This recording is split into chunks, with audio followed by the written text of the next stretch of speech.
Tiga cara pasti dapetin income 2 digit untuk kalian yang anak kantoran. Jadi kalau misalkan kalian anak kantoran dan saat ini gaji kalian masih di bawah 2 digit, video ini cocok banget buat kalian semuanya. Tonton terus sampai akhir.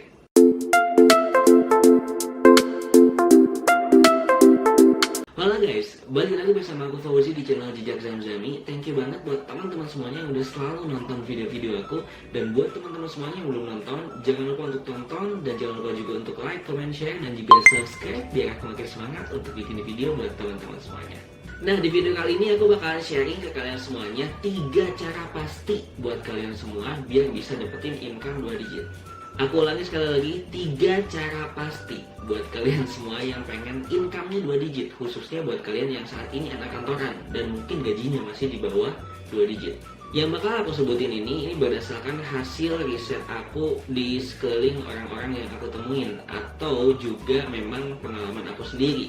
Jadi yang aku bilang ini benar-benar realistis banget dan kalian bisa praktekin secepat mungkin. So, cara yang pertama yaitu naik jabatan. Ini udah bukan rahasia umum lagi dan kalian semua yang nonton ini pun pasti udah tahu kalau naik jabatan itu salah satu cara untuk kita itu bisa naik gaji. Khususnya misalkan kalau kalian mau dapetin income 2 digit. Naik jabatan itu macam-macam. Misalkan kalau di MT itu ada levelnya dia dari officer, kemudian ke supervisor, kemudian ke manager dan lain-lain. Nah, di sana kalian perlu tahu dulu, perlu cek dulu. Kira-kira yang bisa masuk income 2 digit itu posisi apa? Ini kalau misal aku kasih contoh dari yang tadi aku sebutin, misalkan dari officer, terus juga ke supervisor, terus ke manager. Katakanlah untuk dapetin income 2 digit itu ada di level manager. Nah, kalian perlu cek dulu di sekeliling kalian itu tuh untuk naik level supervisor berapa tahun sampai ke naik level manager itu berapa tahun. Misalkan ketika dia itu supervisor itu masuk ke angka 2 tahun dan untuk jadi manajernya mungkin dia harus menempuh waktu sekitaran 3 tahun. Maka totalnya itu adalah 5 tahun. Nah, kalau misalkan kalian sama umurnya kayak aku sekarang 23 tahun, berarti kalian bisa dapat income 2 digit itu sekitaran di umur 28 tahun. Pertanyaan aku cuma satu, apakah kalian mau untuk menunggu 5 tahun, which is bagi aku lama, untuk dapetin income 2 digit doang? Nah, ini salah satu minusnya cara yang pertama, dimana waktunya untuk dapetin income itu benar-benar panjang kalau misalkan kalian cuma fokus ke si jabatan dan satu sumbernya itu. Memang plusnya nanti kalian bakal lebih settle lagi dan memang gajinya udah pasti segitu dan udah enak. Kalau namanya orang naik jabatan, dia punya kekuasaan, dia juga punya uang, dan tadi pasti udah sampai ke 2 digit apalagi di level manager.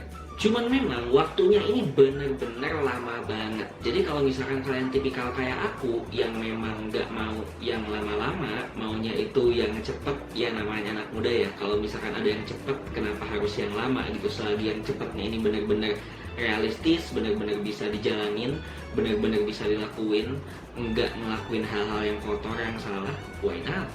Jadi tipikal ini cocok banget buat kalian semuanya yang memang stable untuk jadi anak kantoran dan kalian udah planning bahwa di tahun segini gue pengen jadi manajer bla bla bla.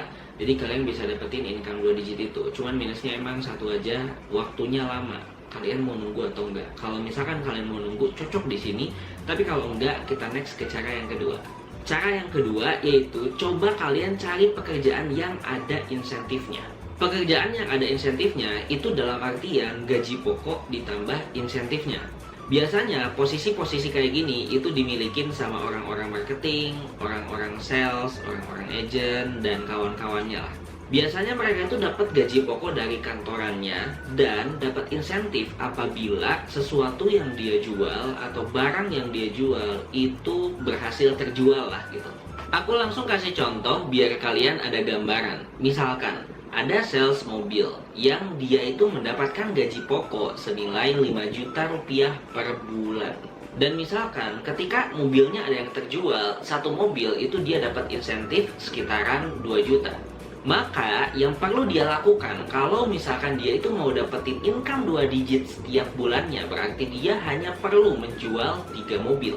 3 mobil 6 juta dan ditambah gaji pokoknya 5 juta, itu udah 11 juta, which is udah 2 digit. Kak, kan emang gak gampang, apalagi jualan, nanti nasabahnya susah, customernya gak mau, tiba-tiba gak jadi deal, tiba-tiba gak jadi beli. Bro, mohon maaf nih, kalau misalkan memang mau gampang, itu jadi anak konglo. Atau paling gampang lagi, lu nikahin anak konglo.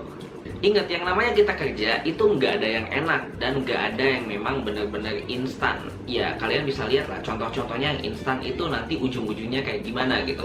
Yang mau aku note ke kalian semuanya adalah ketika kalian pengen punya income yang fantastis, ketika kalian pengen punya income yang udah 2 digit gitu, terus kalian fresh grad, terus dia itu udah 2 digit gitu, pasti ada sesuatu yang perlu kalian itu bayar. Ada harga yang harus kalian bayar. Misalkan kayak tadi, kalian harus capek-capek jualan, terus juga mental kalian mungkin down karena nggak pada jadi beli, dan kawan-kawannya lah. Nah, di fase-fase yang cara kedua ini, banyak banget orang-orang yang aku temuin, dia udah sukses di bidang ini. Aku pernah kenalan sama salah satu agen properti juga, tapi dia base-nya memang insentif semua dan udah sampai 2 digit juga. Ada teman aku yang kerja di bank yang memang dia itu ketika goal misalkan untuk pinjaman atau kredit dan lain-lain, itu dia bisa dapetin insentif yang nantinya kalau digabungin sama gaji pokok dia itu bisa sampai 2 digit. Dan itu benar-benar realistis, ada di mana-mana. Dan karena seperti itu, banyak banget nih guys, ini cerita unik banget. Banyak banget orang yang sebenarnya dia udah jago banget sellingnya, tapi dia ketika mau diangkat ke level yang atas ya supervisor, dia itu nggak mau. Alasannya cuma satu, karena ketika dia naik ke supervisor, tanggung jawabnya bakalan lebih banyak, tapi gajinya gak beda jauh gitu. Jadi kayak gaji pokoknya gak beda jauh sama dia ketika staff gitu. Jadi dia lebih memilih kayak gue staff aja, terus fokus jualan, dapetin income 2 digit tadi. Jadi gaji pokok ditambah insentif. Sampai ada yang segitunya. Karena memang orang yang pakai cara kedua ini banyak banget gitu. Nah, kalau misalkan cara yang kedua masih belum bisa, kita lanjut ke cara yang ketiga, yaitu kalian kerja kantoran terus ditambah side hustle. Kalian harus punya side hustle, kalian harus punya kerjaan sampingan. Misalkan kerjaan sampingan tuh banyak banget, dan ini yang biasa aku lakukan.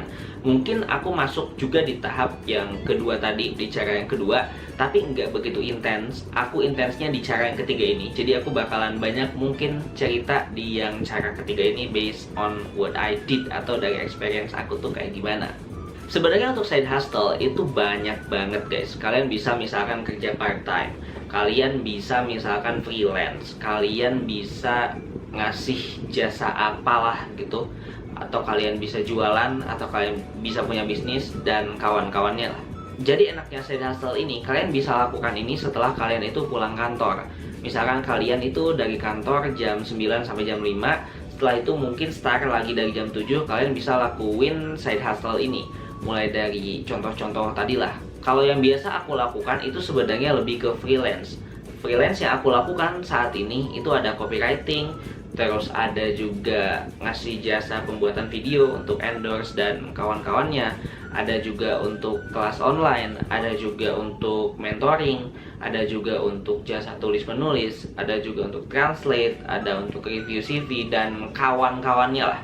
Nanti kapan-kapan aku bakalan spill sumber income aku tuh dari mana aja dan kira-kira kisarannya berapa, yang mungkin nanti bisa jadi bahan atau insight buat teman-teman juga kalau misalkan teman-teman mau dapetin income yang lebih. Tapi yang mau aku note di sini, ketika teman-teman ngelakuin kerjaan kantoran dan side hustle ini, itu bener-bener banyak banget menyita waktunya dibandingkan yang lain-lain tadi lah.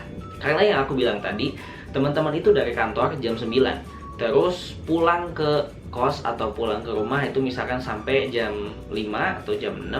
Habis itu teman-teman bakal ngerjain side hustle-nya yang mungkin bisa jadi sampai jam 12 atau bahkan mungkin lebih. Jadi kayak waktunya itu bakalan banyak kepake.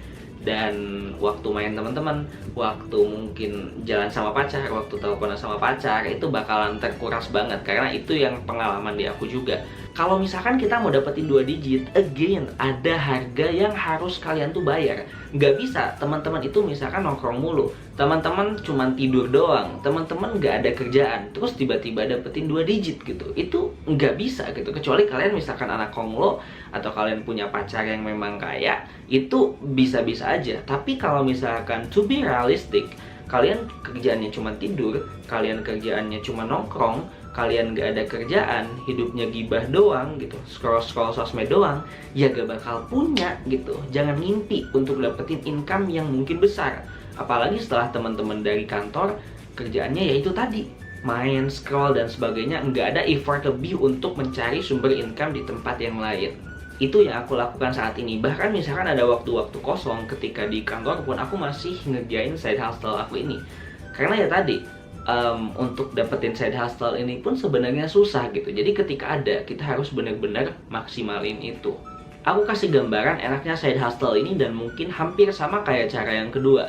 Bedanya kalau cara yang kedua ini sebenarnya masih di dalam satu lingkup kerja. Kayak tadi, orang bank, dia sebagai marketing KPR misalkan. Terus ketika KPR-nya itu ada yang ngajuin, udah goal lah, misalnya 1M, dia bakal dapet persenan, misalkan biasanya ada fee-nya kayak gitulah. Itu dalam satu lingkup kerja yang sama. Nah, kalau misalkan side hustle, ini kayak 2 pekerjaan yang berbeda. Satu gaji kantoran, satu kantoran, satunya lagi itu ya side hustle-nya tadi gitu. Makanya cara kerjanya mungkin bakalan beda. Nah, kalau misalkan sistem freelance yang aku biasa lakukan itu dibayar per projectnya tadi. Kalau aku misalkan ngerjain copywriting, itu biasanya dibayar kurang lebih kisaran 70-100 ribu per kontennya.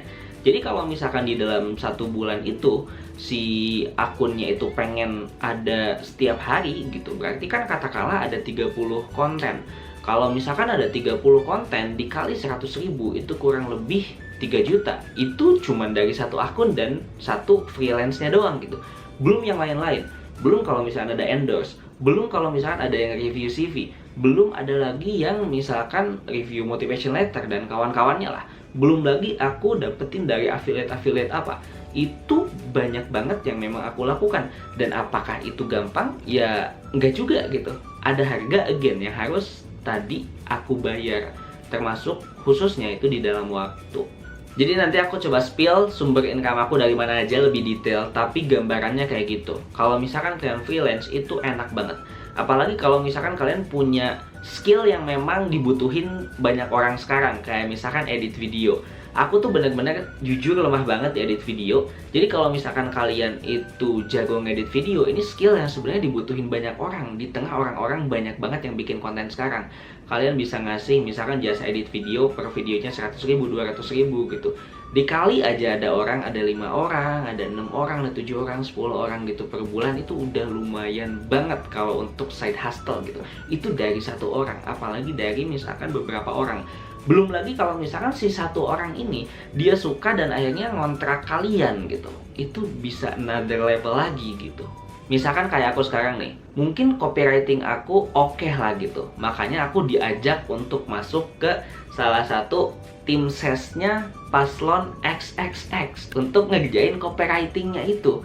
Jadi bener-bener kayak ada aja gitu. Dan ketika di kontrak langsung kayak gitu, itu kan langsung kayak wah, jadi kayak income tetap jatuhnya. Padahal itu kan sebenarnya basically itu freelance gitu. Nanti aku bakal cerita banyak ke kalian semuanya tentang kerjaan sampingan apa aja sih yang bisa kita lakukan secara detail. Tapi yang pasti di dalam video ini aku cuma mau nekenin ke kalian semuanya, kalau misalkan kalian pengen punya gaji 2 digit itu bisa lakuin at least 3 cara tadi. Tapi kalian jangan sampai pengen gaji 2 digit itu kayak cuman ngomong doang. Karena gaji 2 digit ini tuh sebenarnya udah merajalela. Dan anak-anak muda tuh kayak terobsesi banget gitu untuk dapetin gaji 2 digit. Kalau ditanya, wah gue pengen banget 2 digit, wah gue pengen banget gajinya 2 digit gitu. Tapi ketika ditanya usahanya itu apa, atau misalkan caranya gimana, strateginya gimana, mereka nggak tahu. Pasti stuck doang di cara yang pertama, yaitu naik jabatan. Karena ketika naik jabatan, ya pasti naik income-nya juga. Cuman stuck di sana. Padahal banyak banget strategi yang bisa kita lakukan untuk dapetin 2 digit ini, instead of cuman cara yang pertama tadi yang aku sebutin. Jadi jangan sampai terlena. Kalau misalkan memang beneran pengen dapat gaji 2 digit, ada harga yang harus kalian bayar. Jangan cuman ngomong doang, jangan cuman rebahan doang. Jangan cuman scroll-scroll sosmed doang. Kalau misalkan kayak gitu dan kalian berharap dapetin income 2 digit, tapi setelah kerja kantor terus kalian langsung tidur, terus kalian langsung gak ada kerjaan lagi, gak ada effort lagi, ya udah, tunggu aja tuh cara 1 sampai bertahun-tahun kalian baru bisa dapetin gaji 2 digit. Karena ini banyak banget case-nya di beberapa orang yang aku lihat, banyak banget dia pengen gaji 2 digit, pengen gaji 2 digit, pengen gaji 2 digit, tapi usahanya nggak ada, dan ketika ditanya udah 2 digit atau belum, belum. Padahal di sosmednya keluar pengen gaji 2 digit itu kayak orang yang udah bener-bener 2 digit, padahal nyatanya nol. So, segitu dulu aja, semoga bermanfaat. Dan kalau misalkan ada request video apa lagi, langsung komen di bawah biar aku bikinin videonya. Thank you so much for watching, and ya, jangan lupa untuk like, comment, share, dan juga subscribe. See you, bye-bye.